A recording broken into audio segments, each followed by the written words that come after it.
All right, welcome everyone, and trying time for great recruiters. And I want to welcome you all to this chat we'll have is kind of the recruiting industry. And my goal today is to give you kind of a, there's 9 key things we've really discovered in the last few weeks that if you follow these 9 specific things, you'll get out of this alive and you'll really be pivoted for prosperity. So I'm going to walk you through kind of where I believe some people's heads are at and how that can be debilitating. And on the flip side, where some people heads are at that we've talked to that are really taking great action moving forward.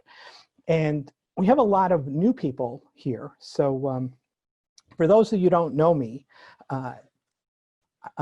I opened a management recruiters franchise in 1990, and about 4 months after that, Saddam Hussein invaded Kuwait, and we entered a recession. So when I was researching the business, everyone told me, how much money they were making in recruiting and what a great business it was, and which was true when they told me that, and then things deteriorated, and I barely survived that. I had $626 left in my business checking account. I had gone through about a $50,000 line of credit. I'd gone through my life savings to get into the business. And I remember it was a night in May 1991, and I really determined if I had to, if I was going to continue forward.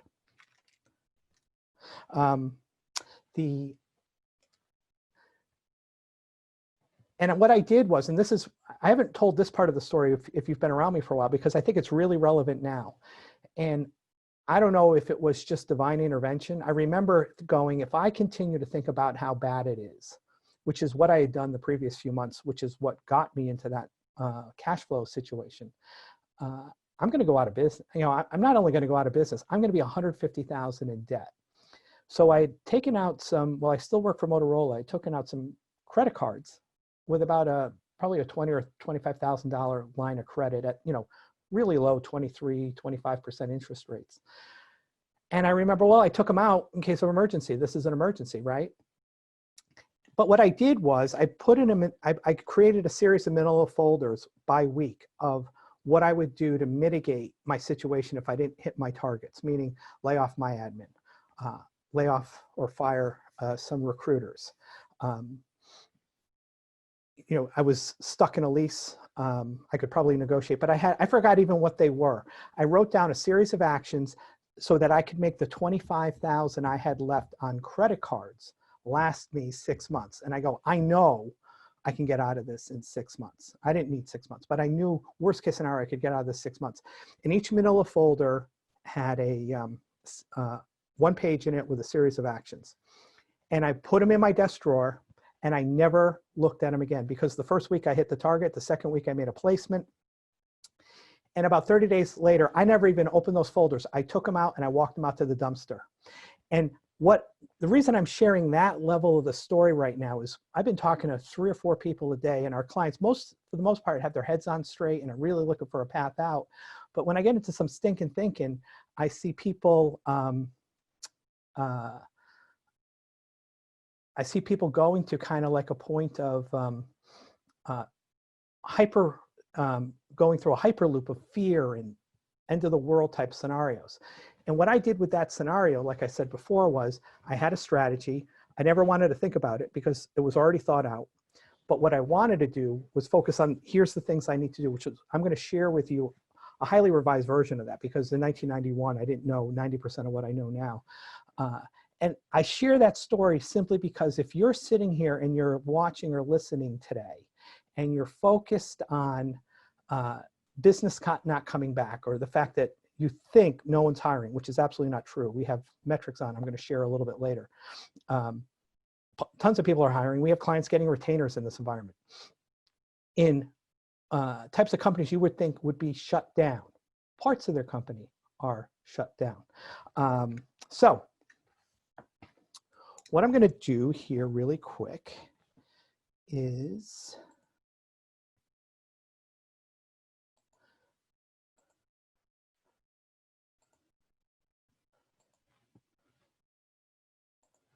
what I'm going to walk you through is kind of a blueprint for unexpected events.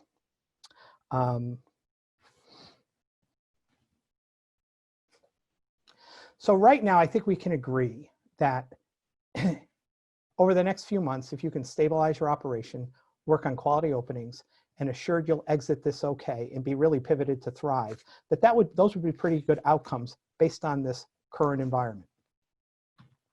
So right now, what I see is people are panicking. Recruiters are panicking. The whole world's panicking. Not that we can blame them. I panicked in 1990 and almost went out of business. You wouldn't be talking to me today if I followed through on my panic. At least I caught myself.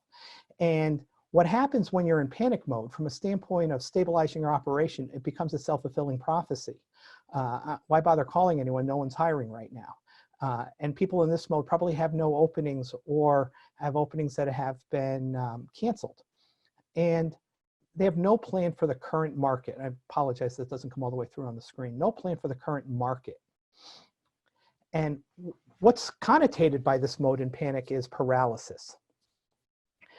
You know you're in panic mode if you're not talking to as many people now as you were weeks ago, months ago, or you've made no plan to pivot, to adjust. You've gone into acceptance. That's kind of panicking. And people in this mode are really kind of what, the fear and ignorance line. And the myth is, they believe, is no one is hiring now. So again, why bother, which creates the self-fulfilling prophecy.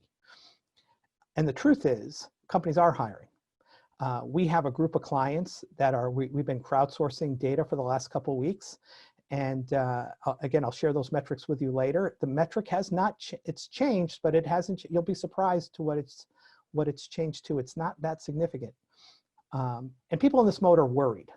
They're not panicked, but they're worried. And their mindset is around worry, because you have to remember, whatever you think about, you attract. So if you worry and you worry about things, you just attract more things to worry about. Also, the brain looks for evidence to justify your being worried. I think I put in the email, and I know I've been saying this to my clients all along, the problem is not the problem. The problem is always how we think about the problem. That's in any problem one would have. The problem is not the problem. The problem is how you think about the problem. And people in this mode, understandably are not clear on how to get new business. At some level, they're relying on their January and February activity levels for performance. Same kind of habits, execution, etc. They're working on whatever's available, meaning somebody says they're hiring, and no matter how bad the terms, they take it because it's available. And my conversation with people over the last few weeks that are in this mode is there's just a lot of confusion in their mind. Just getting something. And then the next group is, it's exhausting, but it's working. It's working and it's exhausting.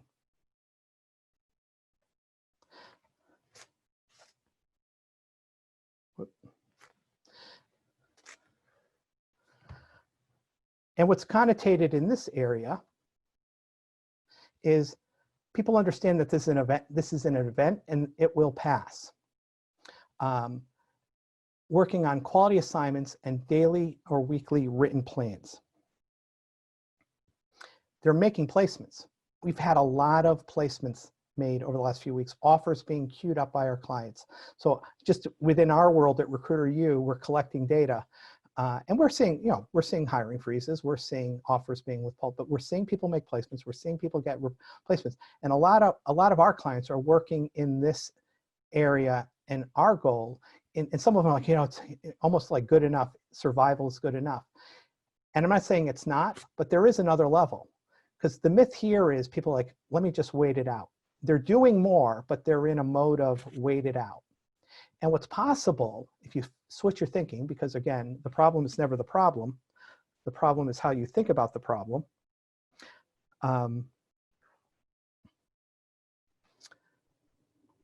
This could be an opportunity, maybe not short term to make a lot of money, but to really position yourself that in the next couple months, when we come out of this and people return to work, is to be in a really great position with those clients.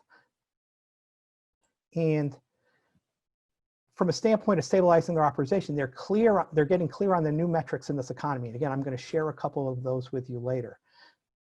When the stuff they're working on is they're identifying through a diagnostic process truly urgent positions versus whatever they can get, and even getting some retained business. And in this mode, they're instead of just being assured they'll exit okay, they're identifying new opportunities and building relationships that they can truly leverage in 90, 120 days, 6 months. These people are in a position to pivot, okay? They're positioned to pivot.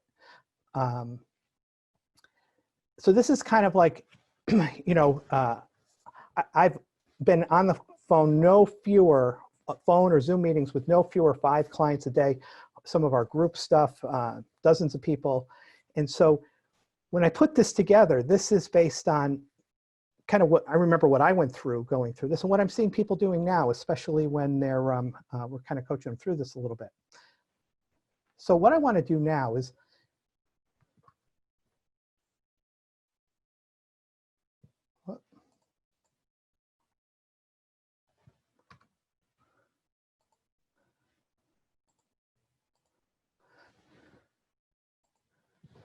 so I'm going to draw something up. So you guys are my guinea pig. This is talking about developing a new capability in a recession.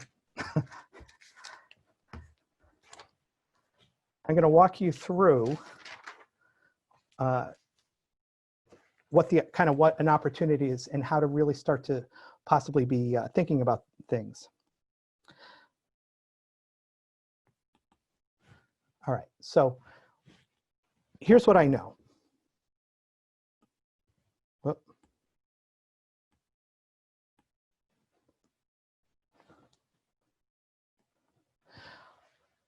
The only thing I'm sure of right now is that it's today. And in 3 years, it'll be 3 years from now, right? It'll be 2023.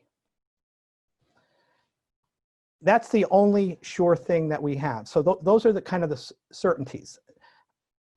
There's 3 types of people, recruiting firm owners, that are going through this right now. And each one of them is there by choice. And hopefully by going through this, I'm going to make your choice kind of crystal clear. At some point, 3 months from now, 6 months from now, a year from now, no one can be sure. We're going to get through survival. This is kind of the survival line. No one knows when it is right now, okay? But we've all been through recessions before. I shouldn't say that. I've been through 3 recessions. Our team has been through a combined 9 recessions, or 8 or 9 recessions. And when we talk to people, here's the other thing people say. But Mike, this one's different. They're all different. You know, when I got in the business, we're not going to probably have another recession where Saddam Hussein invades Kuwait. He's dead, right? So that triggered 91. 2000 was a combination of overbuying in Y2K and a bunch of excesses both in the market and things like that. 08, 09 was a financial crisis. And none of these, they all rhyme, but none of them are the same. So if you're one of those people in denial, but this one's different, this one was a sudden and catastrophic drop-off in business activity around the globe. However, that could also mean, could also mean a significant U-V-shaped upside. Again, we don't know. But what I do know is, I heard somebody say this, a friend of mine, this is a model based on a friend of mine, Simon Bowen, who teaches models. That triangle was a model he taught me. I have his permission to do this. I think he's brilliant. He's out of Perth, Australia. And his theory is, we'll cross the survival line when greed exceeds fear. And I don't know if greed's the right word, but when we're in fear mode, we're in contraction and protecting, kind of hibernating. And when you're in greed mode, you're investing, you're moving forward, and you're not afraid. And greed is simply the desire for more. So when greed overtakes fear. So then with that,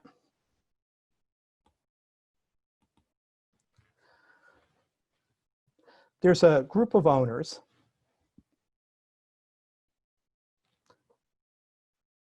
that are fear focused. Well,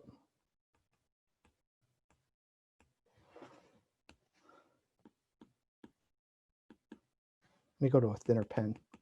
Sorry. Imperfect execution.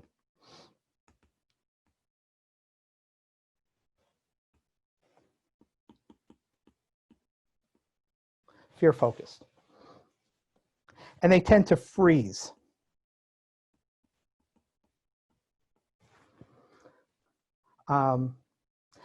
This is right here. This is the panic line.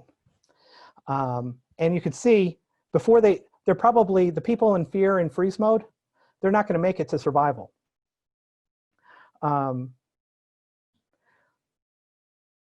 We always have options in the choices we make.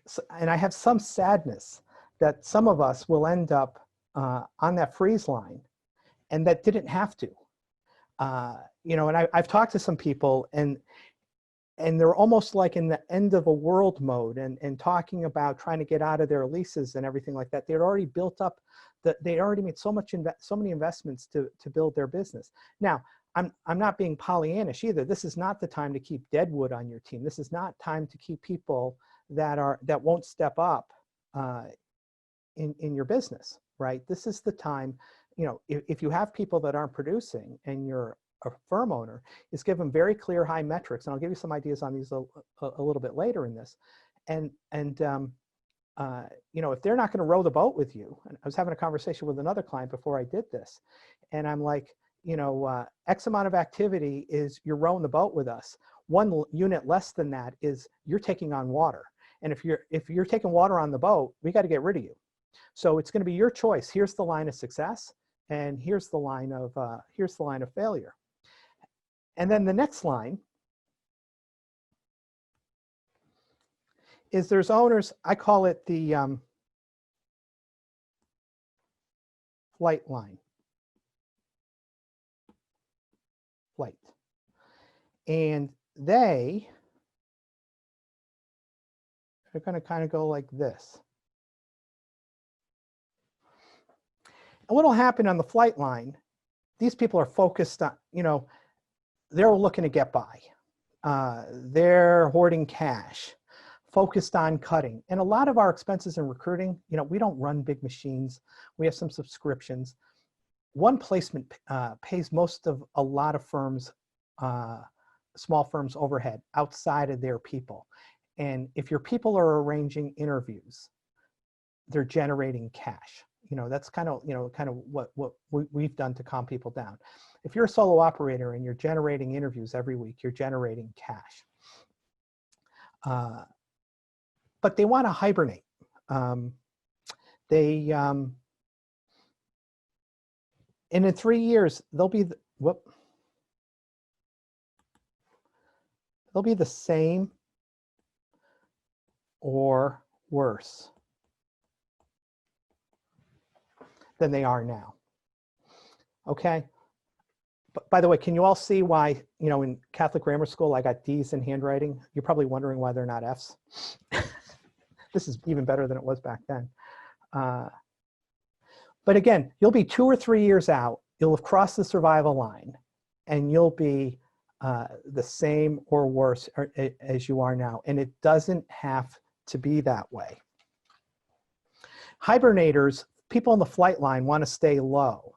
And these are kind of your unfocused leaders. These are probably people that are, you know, when we go back to that triangle, they're in kind of that worry camp.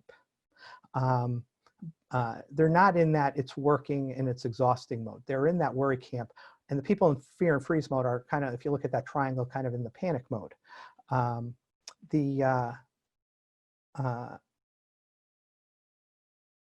friend of mine, Todd Herman, and wrote a book called The Alter Ego Effect. It was actually a bestseller. If you, it's at Barnes and Nobles. I bought it at an airport. My friend Todd got corona, and he lives in Manhattan. And this was a few weeks ago, and he spent that time. He's well. He spent that time talking to, I think he said when I got these results, about 79 CEOs of different companies across the spectrum. And what he noticed was people in the fear-focused mode consumed 5 times more media than people in the strategy-focused mode. They were 11 times more likely to use the word government or Trump in their conversations than a strategy-focused leader. I'm going to show you the line of the strategy-focused leader.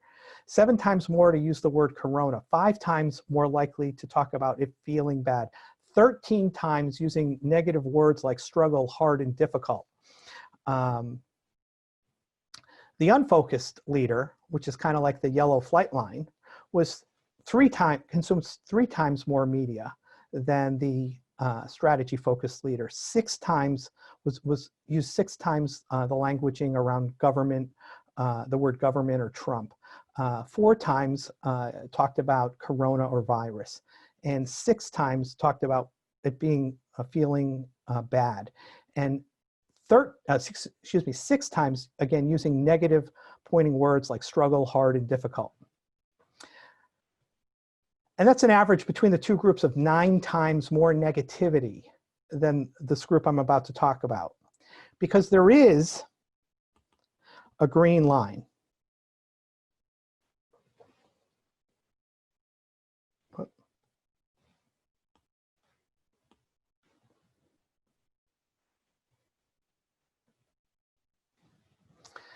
Okay, this is the fight line.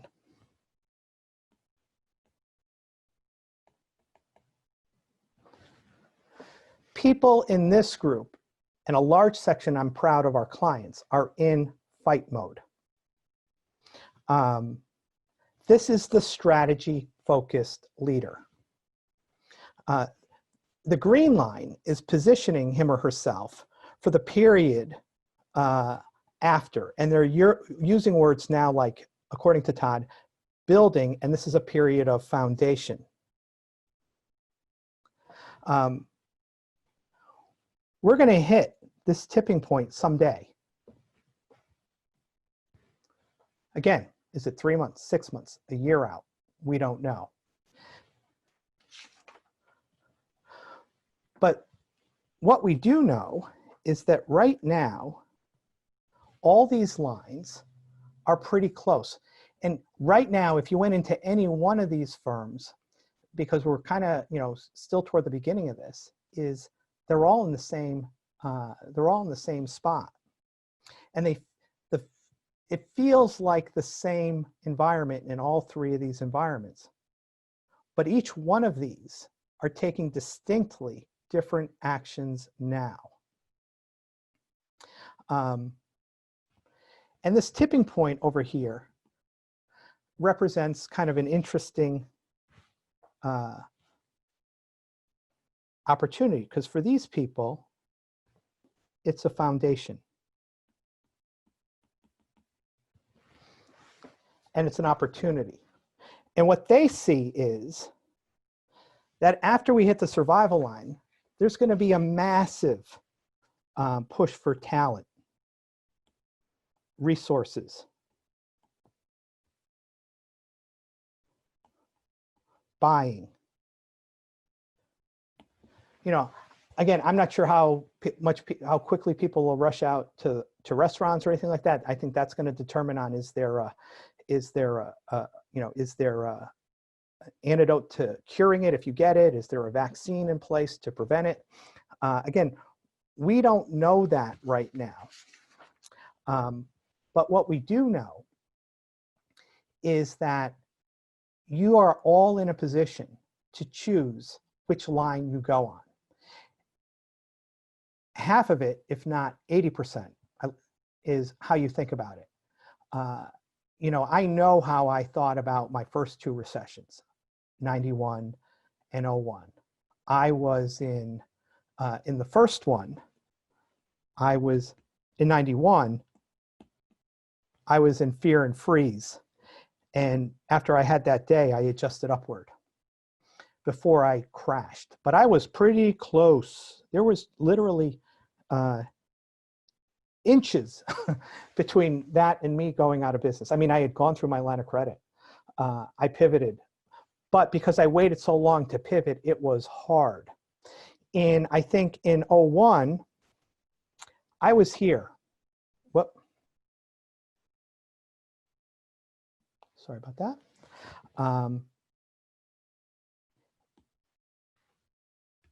In 01, I was here because, and I was probably here. Revenue was lower when we came out. I was a little bit better positioned. And in this one, in 08, 09, I was actually selling my firm, but our revenues didn't go down. Number one, or excuse me, they only went down a little bit. They did go down. But in this economy right now, I know as a company recruiter, you, with the great team that we have, we're on this green line. We're on the green line. And because what I'm already, right, this is the first webinar I've ever drawn on, right? So I developed that capability yesterday. I've seen it done by others. I thought it was effective to kind of make a point, and I didn't know how to put this easily into a PowerPoint, so I figured the other people I had done attended had sloppy handwriting too, and I still got the point. All right, so how do we leverage that, and what are the 9 areas to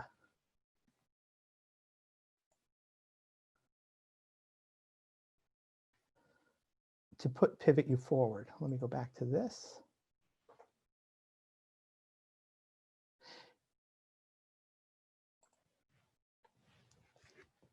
And some of you, if you've attended our events, you've seen some of our model on this. Is when I originally did this model last year, it was how to build a real business, and that was scalable and got you great clients and had all the aspects of running a great firm. That model is not the model that's going to get most through the next 90 days. For the next 90 days, I believe if all of us get through this and not only survive, but are pivoted to thrive, that would be a great outcome. If we looked 90 days out and said, you know what, we didn't lose money, you know, because my goal for our clients is no one loses money. Maybe we make a little bit less. We don't lose money, but we survive and we're pivoted to really grow. For that to happen, to be able to be in a mode where you survive and thrive is clarity, confidence, and a path forward. If we have clarity, we have a degree of certainty. We have things we can act on. If we have confidence, we're not going to be in worry mode. And a path forward is, if I execute on this week, this month, I'm going to continue to move toward that thrive mode. And to do that, I really believe one needs to drive their business. And we need to do that, we need to be able to go from surrender to fight. And for those of you who are capitulating, it's going to be a lot harder months from now. You know, if you go back to that, you're on, if you're capitulating, you're on the beginning of that red line and it's going to waterfall and you have a decision to make. You know, if you're independently wealthy, take the next 90 days off, and you can't go anywhere on vacation. So vacation at home, you know, get a few more streaming video services and light a fire. The other one is, in this economy, more important than ever. I mean, this is important in any economy, but you really have to work on quality positions that are signed off on, that you have qualified through a process to make sure it's real. And that's going from working what's available to what's committed. And then the other one is, in this economy, one needs to take massive action. The key word of those 3 is massive. I've talked to a bunch of people, and their activity levels are very similar to what they were a month ago, 2 months ago, and it's not going to work. We estimate 35 to 100% increase in your marketing activity just to sustain, and first-time interviews to placement ratios, and ratios like that might inflate 30 to 40%, just based on our history in other downturns. And in taking massive action, it actually takes you out of that panic fear mode and it puts you into assured. Fear lives in stagnant water.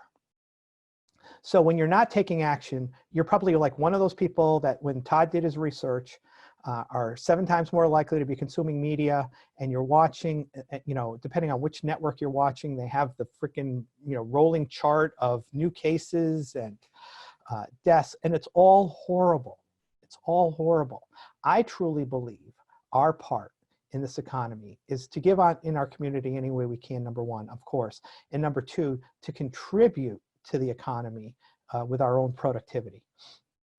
So then to drive your business, I think the first thing is one needs to face reality. So what I want to do is to kind of give you kind of a self-quiz on where you're at right now in this business.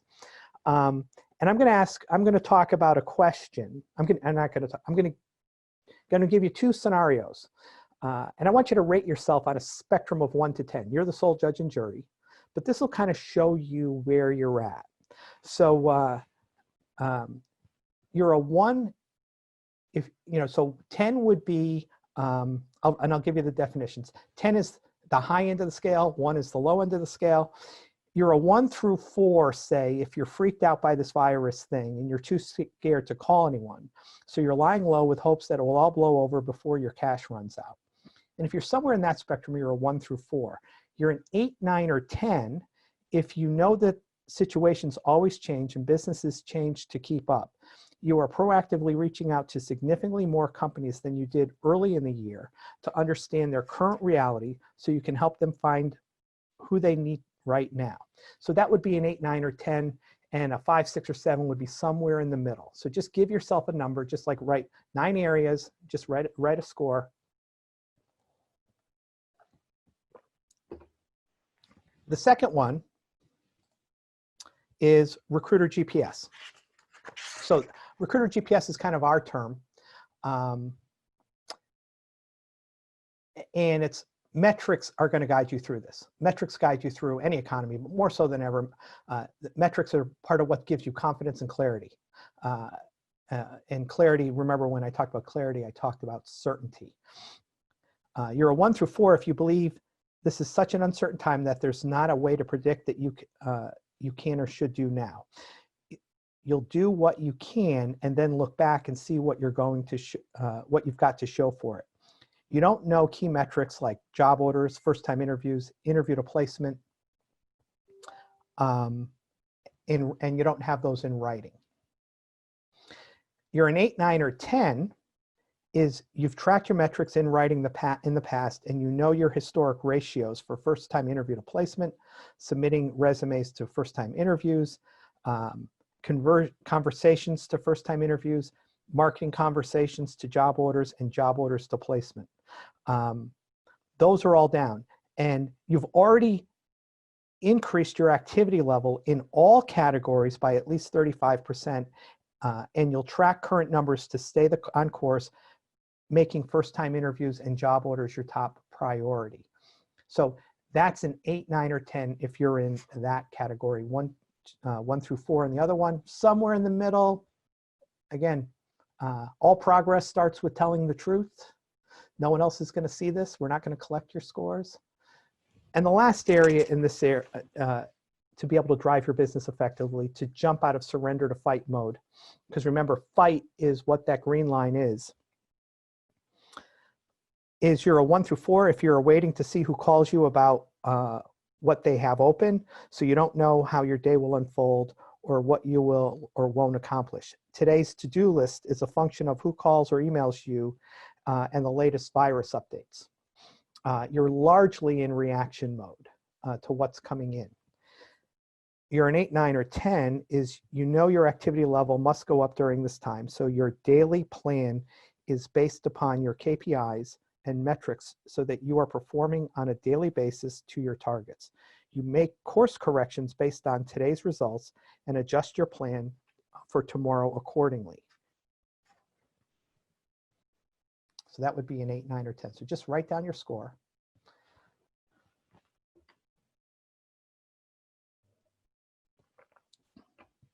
Staying connected. As it relates to working quality positions. You're a 1 through 4 if you feel it's inappropriate to be selling while the country is in crisis and are talking to fewer clients, candidates, and prospects than you were at the beginning of the year. You're an 8 through 10 is if you understand that more than ever, people need to be connected. You've developed at least 3 new approaches to help your clients, bring them added value, and diagnose their problem since the crisis began. You have increased your outreach significantly recently. And, you know, I'm going to go through, when we go through this, I'm going to go through some strategies on how to stay connected. I'm going to give you 3 or 4 real specific, tangible ones you can use right now that are getting traction in this market. Powerful presentation. And a powerful presentation is really, when I talk about, it's not a pitch, it's a diagnostic. You're a 1 through 4 if you take openings on a process from memory that is not consistent and in many ways is a reaction to what the prospect is telling you. The prospect often controls where the conversation is going. You pretty much agree with whatever is offered to you on terms financially to work with them.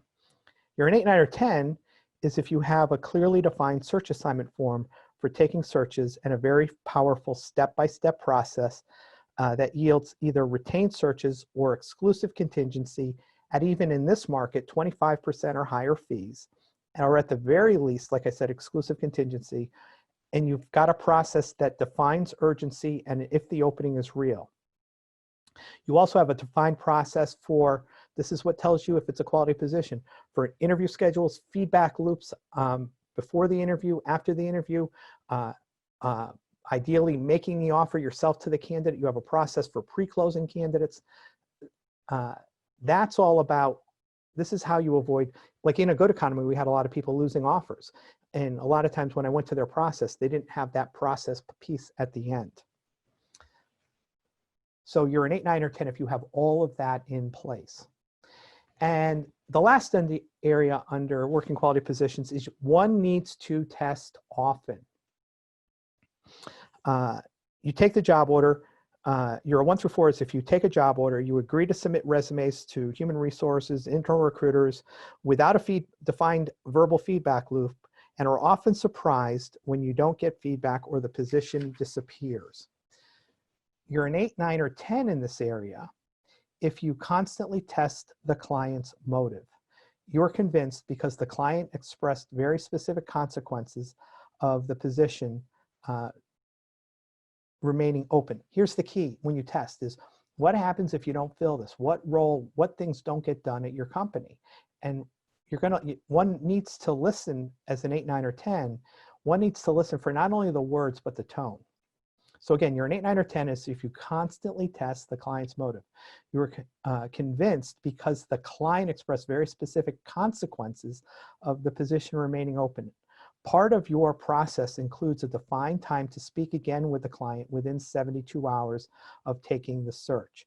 You have defined parameters for communicating feedback and arranging the interviews. You use each of these conversations to get updates on other candidates from other sources to reassure that the position is realistic and viable. Viable. Even the best, even a 10 recruiter in here is not going to be perfect. Okay, which probably makes you a 9. but stuff happens, right? So, you know, we're talking about degrees here. All right. Undertaking massive action. One needs to go, again, from panic and fear to assured. And how do we do that? First area is business development. And this is the area that, you know, honestly, the blessing for most of us, and it was a blessing for me, because I had gotten fat, dumb, and happy in '99. I mean, I did 2,150,000, but I had clients doing 300,000 a piece. That came from my great business development work years ago. But because I was doing so well, my outreach dropped. I had to redevelop my business development muscle in 2001 and 2002. And it actually, without boring you with all the details, really pivoted us as a firm to go to the next level where I took myself off my desk. So in business development, you're a 1 to 4 if you sincerely believe it's a waste of time to try and get new openings in this environment. You bottom feed postings on the internet in hopes of finding something to work on. You're an 8, 9, or 10 if you have a defined marketing plan for new client development that is executed on every day using multiple strategies. There is no one way, using multiple strategies on and off the phone that generate consistent new assignments and new clients even in this environment. You've increased the volume on this significantly in the last few weeks and have defined daily and weekly conversation objectives in writing for new client development. That's an 8, 9, or 10. The next area is taking massive action in recruiting. In both these areas, by the way, one of the side benefits is in massive action is you're investing in future relationships. So that strategic leader, that's following the same, just above the rest of you right now, that pivots way up. This is where you go into that hockey stick green up. Massive business development, massive recruiting, beyond the survival line has a 10x payback. In recruiting, you're a 1 through 4 if you believe, because you've heard it a few times, that no one is going to take a new job right now. Some people are in fear mode. In every recession, candidates are less likely to change jobs because of the fear of the unknown. That's been true in every downturn I've been in. And you're going to hear it now, but a 1 through 4 believes that is no one is going to take a new job right now. So you may post positions and see who responds, who's unemployed, but your outreach to candidates has gone down recently. And part of this could be you have nothing to work on because you also believe no one is hiring right now. You're an 8, 9, or 10 if you understand that this is a great time to invest in relationships and that people are being hired every day in the worst of economies. Your recruiting activities have increased and you are adding value to those conversations by sharing insights from all of your business development and recruiting activities. Your candidates do and will view you as a source of value beyond getting them a job. And the last area under taking massive action is understanding time. Understanding time in this environment. I'm going to talk more about that. So you're a 1 through 4 if nothing has really changed in your perspective or activity since the crisis has begun. If anything, activity has gone down. You spend a lot of time consuming media, which only heightens your fears around some semi-permanence of current events into the future. You're very afraid and projecting what's going on today to, at some level, not necessarily intellectually, but into perpetuity. You're an 8, 9, or 10 if you understand that in a crisis, a year becomes a month becomes a week, and a week becomes a day. Time has compressed for you, and you know that this too will pass. While frustrated, you are optimistic and know that you will be better off 6 to 12 months from now. This isn't just a belief, but you've taken massive action to shift gears of getting ahead of your market. We had this beautiful business plan in our company with scheduled events and things like that, and marketing calendars a few weeks ago that we just basically shredded, right? And we had to say, okay, the beauty is with our other coaches, Dion and Kathleen, having been through all the recessions, we kind of they all rhyme. And we said, this is what our clients need to get through this. And we've pivoted our whole support plan to go into that mode until until we probably get to that survival, past that survival line, then we can really work with our clients about really investing heavily in massive growth, because they'll be in a phenomenal position to do that. So what I want you to do right now is total up, take your score. You gave yourself a 1 through 10 on each one, and I want you to total up your scores. So take a minute, total up your scores. 90 is the best, 9 times 10. Can't have higher than 90. There is no extra credit. It's my test. So take a minute, total up your score. Look at the number. Again, you're not gonna have to share it with anybody. I'm not gonna ask you to share it unless you want to. 73 or greater is you're truly in fight mode, right? So if you look at kind of like that ugly diagram that I drew, the green line, you're truly in fight mode and are a strategic leader in your niche and in your firm. You will develop significant opportunities over the next few months. Your business will be amazing after we cross the survival line. If you've scored a 73 or better, phenomenal. I promise you, you're in a really good spot. You're not only going to get through this, you're going to build massive wealth once we cross that survival line. If you're a 45 to 72, you're probably in flight mode, and you're probably hunkering down, saving money, preserving resources. You'll be okay. You'll probably get through this, but this event will scar you, keeping you reluctant to take risks going forward. It will be hard for you to grow in good times, as you will create and/or reinforce habits based in scarcity and preservation. You see, when I went into my business in 1990, I'd taken out loans and had working capital to build a team and all that other stuff, and I did all that. And when I came out of it, you know, like I said, I was on that red line and I pivoted to the yellow line. I didn't hire anybody for like 3 years. And I was like, I was so afraid of the next recession that I was a solo operator. And there's nothing wrong with solo operators, but the reason I was a solo operator wasn't because I didn't want to grow a firm. It wasn't a lifestyle choice. It was a fear-based choice. And the recession scarred me. In 01, 02, you know, I kind of smelled it out. I didn't take action. I didn't take some of these steps as quickly as I should have. I did a lot of that in 08, 09. But I acted differently, and we were in a position to, we actually jumped on the green. We started on the yellow line. We jumped to the green line, and we went from less than $1 million in 2001, I believe, to $3 million by 05 with almost an entirely new team, based on the capabilities we developed in the downturn and the lessons we learned and taking massive action. If you're less than 45, you're on the red line. Most likely you're in fear and panic. If you don't get help or start purposeful planning, start taking massive actions, your chances of being here in 6 months are slim. You can fix this if you escalate in all 9 of these areas. And if you only had to pick a few, I'd be doing business development, recruiting, staying connected. I would start tracking metrics. It doesn't take a lot of time to do that. I would be doing focused weekly and daily planning. I'd be facing reality. Actually, you've got to execute on all 9 of these.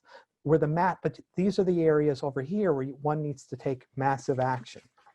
And I want to give you some strategies in addition, under that one area, staying connected, because this is something you can all do. It won't cost you anything, and it'll return massive value to you. Let me just get some water here.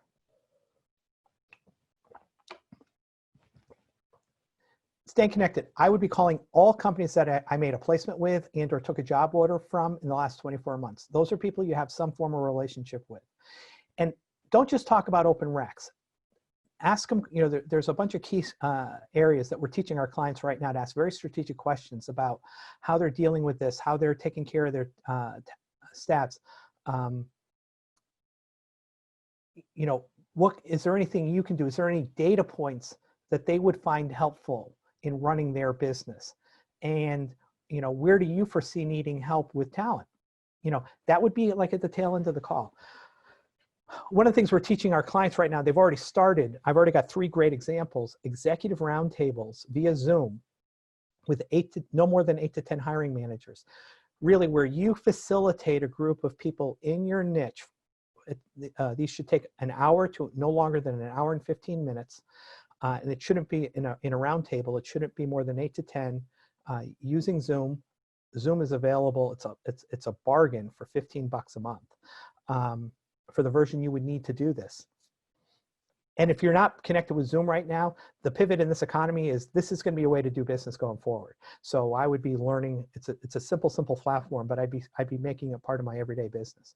And in this conversation, basically, you might say, you know, I'm going to facilitate a conversation about what you're doing to keep people on, keep your talent on board, and continuing to maintain and grow your operation. This is going to be an executive forum where it's really each person, each one of the 10 people, shares the best practice for about 5 minutes. The people that are doing this are loving the connection. Most of us are hunkered down in our homes, and are looking to strategize with people outside of their companies. The other option is to run power lunches or power breakfasts with 20 more executives via Zoom. That's where you might be teaching some of the things that you're learning in the marketplace. You know what, I've talked to 50 executives over the last few weeks, almost like the Todd Herman data points I had. The strategy-focused leader, contrast with the fear-focused leader, with the kind of the hibernating leader. That being our conversation, which one, you know, again, where this is with you more teaching something, 15, 20 minutes of teaching, which category do you find yourself in, and what are some ways to pivot, you know, out of it? You providing awareness to one situation is of tremendous value, because most people, whatever mode they're in, they think that's normal. And what they don't understand is whatever mode they're in is the mode they chose to be in. It's how they're thinking. You can always choose to change your belief and your thinking. You know, and instead of saying, why is this happening to me? A much better question would be, this is happening to me. What's great about it? And I've already come up with a list of stuff. I wish I had this same question for all 3 recessions. This is really a bunch of work I've done on myself. This is a phenomenal opportunity if approached the right way, without being in denial, because if you're executing on all 9 of those areas we just reflected back on, at a level, you cannot help but make it through, if not really do well. Another area staying connected is conduct a survey in your market of what the key issues are. I wouldn't do this because I want to use this as a way to stay connected. Mr. and Ms. Hiring Manager, I've got a few quick questions. Is, you know, in this current environment, what are your 3 or 4 biggest business challenges? Almost like drop-down menus. Is it the safety of your workforce? Is it having to downsize? Is it ways to continue to conduct business to get through this? Again, these are just ones I've come up with off the top of my head. And then say, look, I'll get you a copy of the results. Do like a 1 or 2 page white paper. You can put that on your LinkedIn profile. You can submit that for PR, but this will put you in a position, because you're doing a survey, to then pivot to their business needs, right?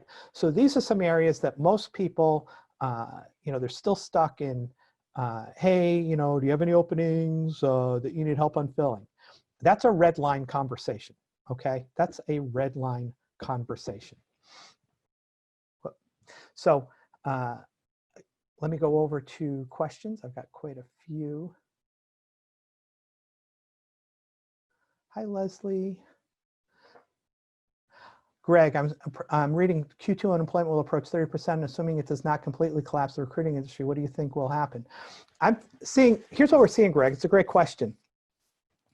In the reading with our clients is they're still filling kind of a lot of the roles we're placing on. A lot of the people that are getting laid off, is the 30% is going to be largely like restaurants, hospitality. I mean, if you're in airlines, cruise ships, hotels, it's a little bit, obviously it's a little bit different. 30% comes from, a lot of it, if you looked at probably, if you broke that down into the service industry, it's going to be significantly lower than, say, the manufacturing industry. Again, all I know is I'm watching our metrics, Greg, and what we're seeing is, like I said, 17.92 conversations in this market to an environment. I believe the unemployment rate could approach that, but I really see that as those largely in the service industry. From Steve, Steve Hines, do you feel it is better to target higher level, more strategic executive roles? Example, VP, team level, developer. I would absolutely be doing that because I think this is a great opportunity, Steve, to be working at a higher level, bringing more value. I would be not only soliciting information from those people about strategies they're implementing so I can share it with other people. Now you can come into the conversation with these individuals with, if you were like a CEO, I'd say, hey, Steve, I've talked to 6 or 7 other CEOs in the last week regarding blah, blah, blah. Are you open to, would you like to hear kind of what they're doing? Trust me, they're going to say yes. Make yourself a fountain of value through data and information you're collecting in your calls with your recruits and your hiring managers.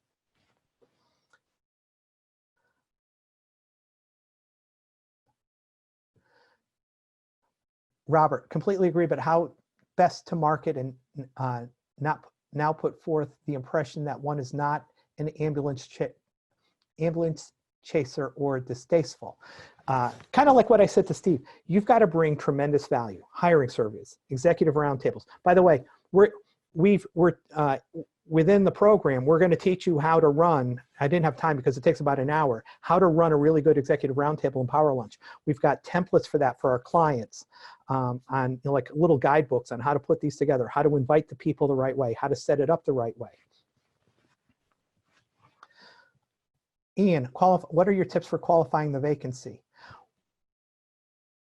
Again, we do an hour on that, but a couple quick tips on qualifying the vacancy would be, what I would invite you to do is really kind of understand, one, is this signed off on? Is it approved?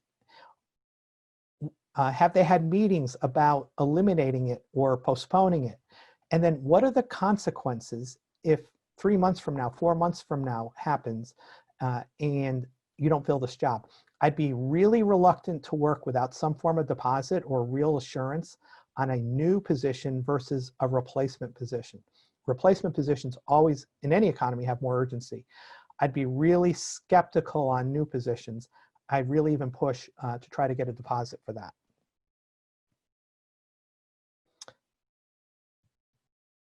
Greg, I'm in fight mode. Awesome. I'm interested in what you think reality will look like 6 months from now. I don't know if it's 6, 4, 8, I think the reality is, I just know that in a crisis like this, in this country and all over the world, is we have the greatest minds on the planet looking for a solution. And the leaders, like love them or hate them, know that we can't shut the economy down for 6 months without entering, kind of a zombie land. That vaccines and prophylactics to, heal in some form imperfectly will be available. With there will be a going back to work. You're seeing it already now in Wuhan. You're seeing it to a degree in South Korea. There's things you can do with the existence of the virus to protect those that need to be protected and still run an economy. So I don't know if it's going to be V-shaped. My instinct tells me, Greg, it's going to be U-shaped. And what I'm positive of is the people that aren't on this call, or the people that choose to stay in panic and fear, is, this is my personal census, is about 50 to 60% of the industry. So it's going to be, for all of you that go into fight mode, you're going to have less competition for the openings, because most of the people that are in panic and fear mode are shutting down mentally, and they're not executing.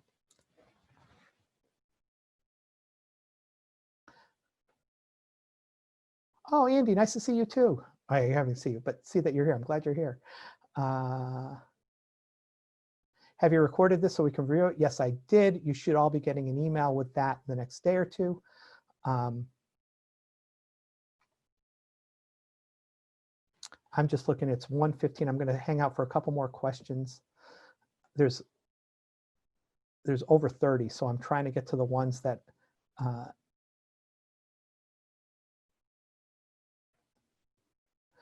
this is from George. All your clients have put their searches on hold. You now have $0 coming in You need to find a different niche to recruit in. How do you decide what niches, where to start recruiting in? I would look at who's still open. You know, right now, you know, there's certain manufacturing in pharmaceutical and medical that is all out. There's certain manufacturing, you know, like GM and things like that have pivoted temporarily to doing ventilators and stuff like that. I don't think that's where the opportunity is, because that's not a new niche. GM's going to go back to building cars. But in a very global sense, I'd be looking at what are the parts of the economy we can't shut down? Like, you know, I'm not saying develop a grocery store desk, but what's related to that? You know, food service, and who services the food service companies. So it's not only like when you find pharmaceuticals or medical devices, what are the niches that serve and provide materials for those niches? Anything like that, if you're like, you know, working hotels and things like that, you know, that might be the, you know, that's an area to start looking at the pivot.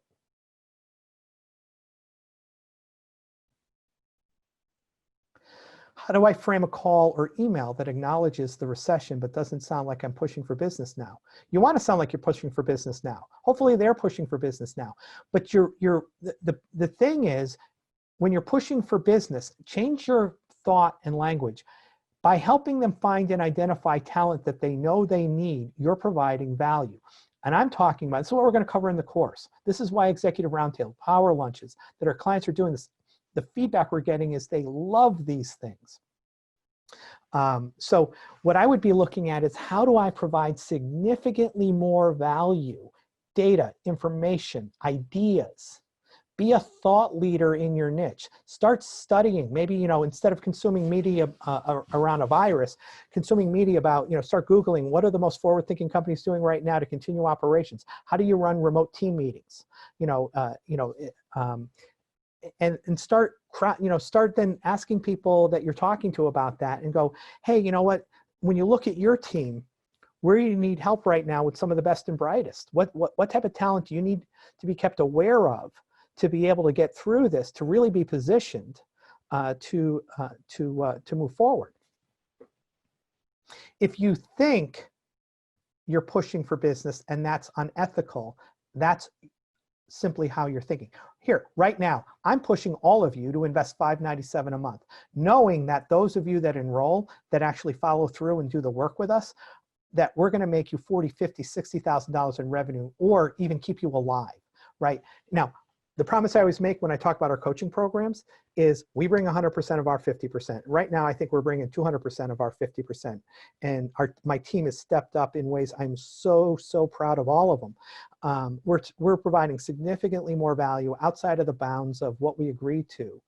And I know, because we're doing that, I'm not focused on the money. I'm focused on getting them through that, knowing that the money's going to come.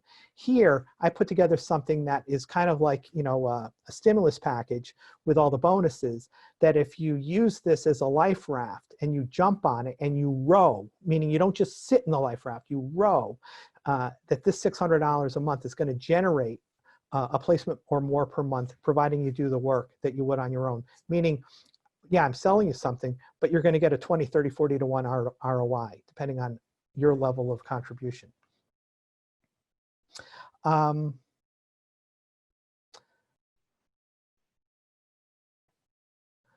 Dana, oh, good to see you here, Dana Seminario. How would you approach a potential client on the recruiting side if you don't necessarily have a search that would be a direct match for their background, and vice versa to a hiring manager? Just curious, what would be an idea for the first 1 or 2 opening lines to talk about them instead of just marketing a candidate? Great question, Dana. So what I would do is kind of a modification of the flip marketing call. And I would, because I used to do this, hey, Dana, I don't have anything right now. I just wanted to talk to you kind of quietly and confidentially. You know, if you're at all open to hearing about a potentially greater opportunity down the road and what that would need to look like. Again, I don't have anything for you right now, but I know I'm talking to a lot of people in the marketplace that aren't thrilled with their role. But, you know, if something significantly better came along, they might consider it now, or worst case in a few months. You know, when I say that, Dana, what comes up for you? So kind of, you know, I would pivot along that line. I wish I could get to all these questions. There's just too many.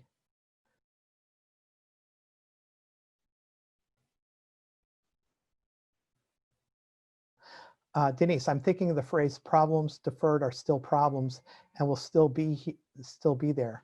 When this is over, but I want to relate to this problems that can be solved by hiring. Any suggestions? I would really talk to them about timeframes. And can you, if we're out of this in 3 or 4 months, do you want to wait 4 months to start over, or do you want to get in mode? Do you want to start building a pipeline now? And then, I've had a few conversations with some of our clients to charge a consulting fee if they cancel the opening, but based on the value of building the pipeline so that they can move quickly. If you have any questions, send a note to Mike, G as in George, at therecruiteru.com, and somebody on my team will get back to you to answer your questions.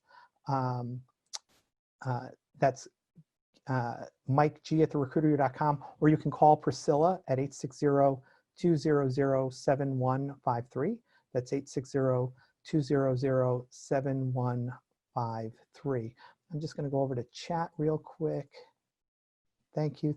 Thank you for all your All right, so everyone, I want to thank you all from the bottom of my heart for investing your time.